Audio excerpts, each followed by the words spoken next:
Nouvelle, j'ai envie de dire, et énième déconvenue pour Atos qui plonge encore en bourse. On est quasiment à 75% de baisse depuis le début de l'année. Bonjour Eric. Bonjour mon cher David. Eric Lewin, rédacteur en chef des publications Zagora.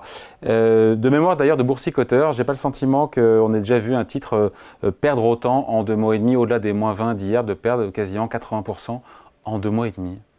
Bah écoutez, si, mais bon, c'est un exemple, c'est Orpea. Orpea avait dû perdre entre 80 et 85% suite à la publication du Brulot. C'était un peu plus d'un an et demi autour des méthodes dans les maisons de retraite. Mais c'est vrai que sinon, la purge est terrible.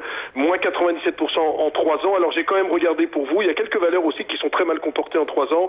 Orpea fait moins 99, Worldline moins 86%.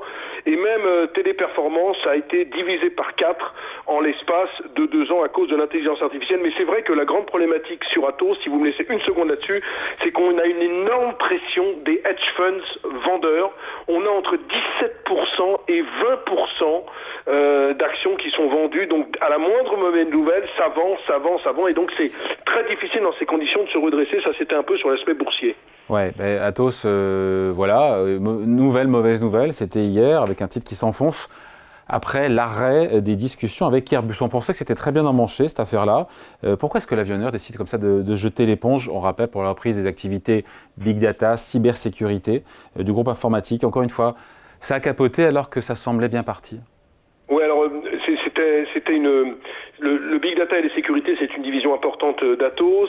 L'idée, évidemment, c'était de la vendre à Airbus. La grande problématique, c'est que il y avait déjà des retards dans les due diligence. Vous savez, les due diligence, c'est ce qu'on fait quand on veut vendre une société. Ça patinait. Il y avait des tensions entre les Français et les Allemands au sein de l'avionneur les Allemands disaient, il n'y a aucun intérêt qu'on aille dans ce genre de division. Et puis, vous savez, sur les super calculateurs de BDS, ça a été hérité du modèle de Bull, et donc il y avait des réticences parce que c'était absolument pas rentable. Donc les Allemands et même Airbus commençaient à s'inquiéter en se disant que s'ils allaient dans ce genre de dossier, ça pourrait entraîner de fortes pertes. Et donc c'est pour ça que finalement, à la grande stupéfaction, parce que Atos a appris en fait la nouvelle du retrait d'Airbus, je crois que c'était dans la nuit de lundi à mardi, et c'était un véritable coup de poignard parce que comme ils avaient échoué, on en parlera dans quelques instants sur la transaction sur Tech Foundations, on pensait vraiment qu'Atos allait sortir de l'ornière avec cette cession qui donc ne se fait pas. Est-ce qu'on peut dire que du fait de cette mauvaise nouvelle, l'avenir du groupe, et on pense à ces 100 000 salariés qui y travaillent, est-ce que l'avenir du groupe Atos s'assombrit comme jamais après cette défection d'Airbus pour sa division cybersécurité et Big Data? Écoutez, la grande complication, c'est que vous savez, il y a eu un échec des discussions déjà avec Daniel Kretinsky, le milliardaire tchèque, sur une autre division. Sur l'activité Tech Foundations qui était l'infogérance. Et la grande problématique dans ce groupe, David, il faut insister là-dessus, c'est qu'il faut refinancer 3,7 milliards d'euros de dettes bancaires et obligataires d'ici fin 2025 pour être... Dont 1,5 milliard d'euros en janvier prochain.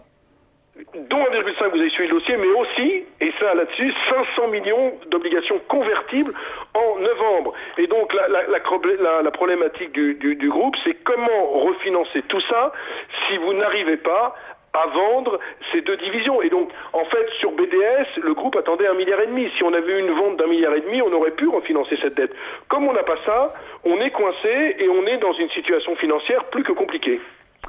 Donc, situation financière du groupe qui est critique. Ça, on est d'accord là-dessus. On peut passer à autre chose. Oui, en fait, si vous voulez, Après, il y a une trésorerie. Ils ont de la trésorerie, j'imagine. D'ailleurs, ils en ont. Hein. Oui, ils ont de la trésorerie, mais il y a quand même un mur de dette, il y a un mur de remboursement. Vous vous rappelez, vous avez suivi le dossier nomination d'un mandataire ad hoc, c'était début février. Maintenant, l'étape suivante, en raison des non-cessions, c'est une procédure collective avec mise sous sauvegarde. Et puis, pour éviter le redressement ou la liquidation, et ça c'est hyper important, c'est le nœud gordien de ce dossier, il faut en urgence une restructuration financière. Alors comment faire? Quand vous avez une capitalisation de 170 millions d'euros, vous levez combien?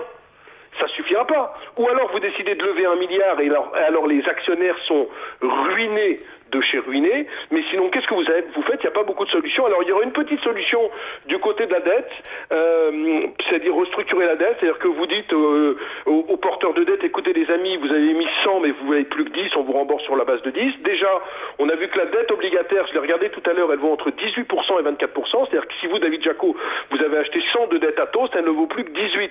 Donc, est-ce que vous allez accepter d'être remboursé sur une base de 10? Après, il faut vraiment qu'il y ait des négociations qui se passent entre les créanciers, la direction d'Atos, le mandataire ad hoc. Donc, on est quand même dans un dossier qui devient de plus en plus compliqué parce que sans ces cessions, la situation financière est critique. Donc, restructurer la dette et trouver un repreneur aussi pour la filiale prometteuse de Big Data et cybersécurité. Il y a d'autres repreneurs dans l'ombre ou dans les négociations? Eh ben, écoutez, la grande problématique, c'est que l'État a envie, comme d'habitude, de mettre son grain de sel. Il faut, en fait, vous savez, il y a un problème, c'est qu'il faut, dans ce genre de dossier, protéger les activités stratégiques. Atos était un fournisseur stratégique pour le parc nucléaire d'EDF et pour l'armée. Vous savez, c'était les supercalculateurs, on n'a pas insisté là-dessus, mais ils sont indispensables à toutes les simulations d'essais nucléaires. Atos est également partenaire du CIO, donc sera partenaire des Jeux Olympiques. Donc c'est quand même un peu stratégique et l'État français ne veut absolument pas qu'Atos parte à l'étranger. Donc la solution, il y aurait peut-être quoi? L'Agence des participations de l'État, peut-être la BPI, peut-être Thales, peut-être Dassault Aviation qui serait intéressé sur les supercalculateurs. Il y a encore Daniel Kretinsky qui peut revenir. Il y a David Layani, le patron de OnePoint, qui avait pris 11% de la boîte et qui est complètement rincé parce qu'il avait investi à une valorisation 10 fois supérieure. Mais en réalité, qui va prendre le risque de rentrer sur ce genre de dossier, de recapitaliser? C'est très compliqué. Est-ce que l'État va imposer un repreneur? On est vraiment dans un dossier des plus compliqués. Rappelez-vous le feuilleton Orpea. Orpea, ça s'est fini comment? Ça s'est fini par une recapitalisation massive et les actionnaires ont été ruinés de chez ruinés. Donc, est-ce qu'on arrivera à ce genre de solution? Et je vous dis encore une fois, David, et c'est pour moi peut-être aussi un point important, c'est qu'il y a tellement de fonds vendeurs sur ce dossier, c'est que quand l'action est passée sous les 3 euros, on s'est dit mais non, c'est pas possible, ça va remonter. Quand elle est passée sous les 2 euros, mais non, c'est pas possible, elle va remonter. Sauf qu'à la moindre mauvaise nouvelle, vous avez des fonds vendeurs qui appuient, qui ne se rachètent pas et qui font le pari que l'action vaudra zéro. Ouais. Et donc on est dans cette problématique. Il y a des mauvaises nouvelles, et Eric, c'en est une autre. Atos devait dévoiler ses résultats financiers aujourd'hui. Évidemment, c'est repoussé, signé et je ne sais pas jusqu'à quand. Mais c'est vrai que les investisseurs veulent connaître des indicateurs importants, le montant des dépréciations d'actifs, évidemment dans le bilan, et puis le niveau de trésorerie réel d'Atos, en lien avec les échéances financières et les obligations et les dettes à refinancer. Oui, et puis si vous voulez, le problème de la trésorerie, en fait, il y a un indicateur qui est très important, c'est le free cash flow, hein, c'est l'activité générée par l'entreprise, et depuis quelques semestres, il est nettement négatif. C'est-à-dire que, grosso modo, c'est une activité qui ne rapporte pas de cash. Donc, plus les semaines s'accumulent, plus les semestres s'accumulent, vous êtes dans une position... Pourquoi l'activité ne rapporte plus de cash? C'est une boîte qui fait 10 milliards d'euros de chiffre d'affaires avec 100 000 salariés. Ouais, mais parce que, par exemple, si vous voulez, dans l'infogérance, ils ont mis beaucoup de temps à restructurer l'activité infogérance, ils sont restés sur une activité qui est très peu rentable. Aux États-Unis, je crois que c'est le cas d'IBM, je crois que IBM était sorti de l'infogérance. Eux, ils ont continué à rester sur cette activité. Il y a eu des erreurs de gestion, il y a eu, je crois, alors je ne vais pas dire de bêtises, mais il y a eu entre 4 et 5 patrons qui ont été en l'espace de 3 ans à la tête du groupe. Il y a un problème aussi de dépréciation d'actifs. Quand vous avez des dépréciations d'actifs, vous avez un actif qui vaut 100, et vous apercevez qu'il ne vaut plus 100, mais 70, donc vous êtes obligé de le déprécier dans le bilan. Et donc ça, encore une fois, ça fait mauvais effet pour les investisseurs, et ça fait très bon effet pour les hedges qui continuent à vendre le dossier. Donc on est un peu dans une situation, si vous voulez, un peu cauchemardesque. On attendait beaucoup des cessions, même avec les cessions, on aurait pu être dans une situation compliquée. Alors sans cession, on est dans une situation catastrophique. J'ai pas envie de noircir le tableau, mais ça fait très longtemps, David, qu'on fait des reportages ensemble, qu'on parle d'Atos. On ne voit absolument pas la lumière du tunnel. Et on était à 60 euros il y a 3 ans, on est sous les 2 euros. Eric, on va se quitter là-dessus. Qu'est-ce qu'on fait? On reste à l'écart aujourd'hui, on se dit que ça peut encore baisser. C'est dingue, le groupe capitalise, vous l'avez dit, je crois, 200 millions d'euros pour 10 milliards d'euros de chiffre d'affaires. Ben non, mais attendez, écoutez, si vous êtes un Spieler fou, vous êtes un David Jaco à la mentalité de Gordon Gekko, vous achetez le titre, vous vous dites, bon, bah ça y est, ça vaut 1,70, on va restructurer tout ça, et vous jouez un retour sur 2,50. Ça, il y a beaucoup d'analyses graphiques qui peuvent faire ça. Si vous avez une rationalité économique, vous mettez pas un centime là-dedans compte tenu de la situation financière.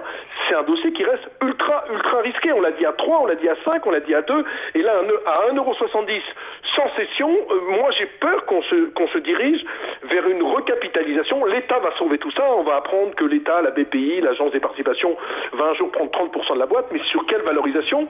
Et donc, on a vraiment cette épée de Damoclès au-dessus de la tête. Donc moi, même si je me fais houspiller par tous les gens qui vous écoutent sur Boursorama, et Dieu sait qu'ils sont nombreux, je ne mets pas un copec, je ne mets pas 1 € sur Atos. Je me suis beaucoup trompé parce que j'ai beaucoup recommandé la valeur. C'est mon mea culpa quand elle valait 20-25 €. Mais là, la coupe est pleine. Je veux dire, il y a trop de mauvaises nouvelles sur ce dossier. Est-ce que le cours de l'action pourrait être carrément suspendu? Si on essaie de trouver un accord, oui. C'est la situation la plus logique. À mon avis, on a tout intérêt, mais enfin, pour faire suspendre une action, il faut soit des news. Vous ne pouvez pas faire suspendre une action comme ça. C'est-à-dire que c'est pas parce qu'une action baisse que vous la faites suspendre. Il faudrait vraiment une news. La news, ça pourrait être quoi? Ça pourrait être une prise de participation d'un acteur industriel ou l'État qui rentre au capital, mais on ne fait pas suspendre une valeur comme ça. Allez, tout simplement parce que les investisseurs n'en veulent plus. Point de vue signé Eric Lewin, rédacteur en chef des publications Agora. Merci Eric. Salut, merci David. Salut.